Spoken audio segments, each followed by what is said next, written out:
Hey, it's MJ from the coaches panel. Jacob Konstanty has made the move after failing to crack the Sydney Swans best 22. He's moving south of the border in hopes to finally make his AFL debut at the North Melbourne Kangaroos. How big of a move is this for North Melbourne and for fantasy footy coaches?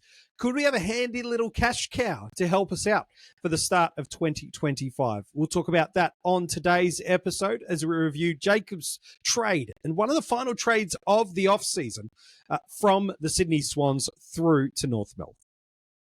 Jacob's the type of player that not too many people even have heard of him prior to the AFL trade, or if you'd gone back a few years when he was a top 20 pick and a first-round draft selection to the Swans just a handful of seasons ago.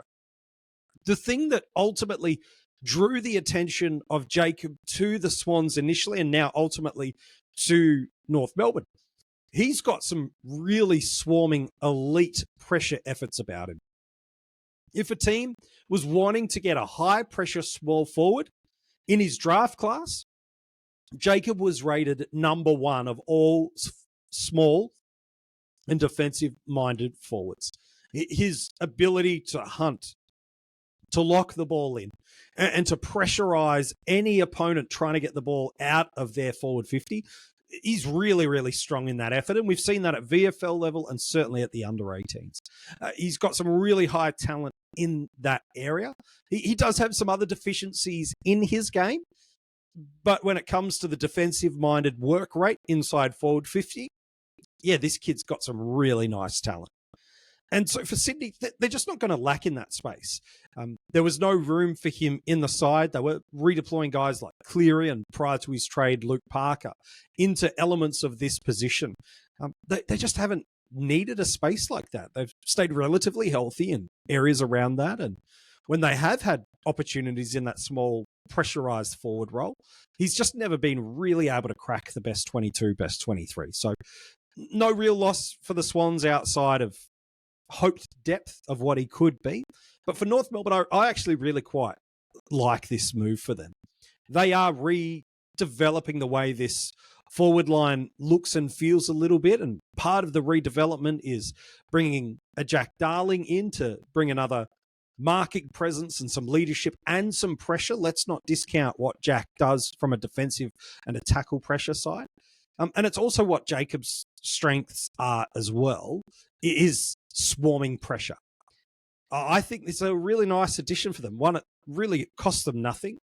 Two, it gives them access to at least in his draft class of a few years ago, a pretty highly rated small pressure forward. And it just adds a new dimension. North Melbourne still finding their feet, and the ball just kept pinging out of the North Melbourne forward line a little too easily this year when they did get it in. And so a pressure forward like Jacob, I think is a really nice pickup. Is he best 22? Look, I think he's going to be in consideration for it for sure. Partially depends on what North Melbourne do with their draft pick. Do they split it, slide back a little bit? There are some other talented smalls that they might be able to get in there either as midfielders, but are developing their craft through the forward line and then move into the mids. And again, there are some talented small forwards in this crop as well. Does a Caleb Daniel play there? No is the answer, but it's certainly an option given where he's played throughout his AFL career. So to me, I think it's a nice pickup for the Roos. It's cost them nothing. And I think his skill set is an area they're lacking in the ground at the moment. They've tried a bunch of different guys through that pressurized forward role. None have really landed with great impact. They've got some nice craft through there now. With the talls, their mediums are okay. I think he's a nice pick. And for us in fantasy footy, I think we do need to keep an eye on him. I think his ceiling of scoring is very, very low. But it depends on the volume of cash cows that come through available to us in our forward line, because the number one thing we actually need from cash cows outside of scoring consistency and volume is consistency of games played. Who cares how good your ceiling is if you can't even get on the park? So there's definitely a space for Jacob to get inside the Kangaroos starting lineup. And if he can, well, there's a world where we at least need to consider him as an option. He's been on an AFL list for a number of years.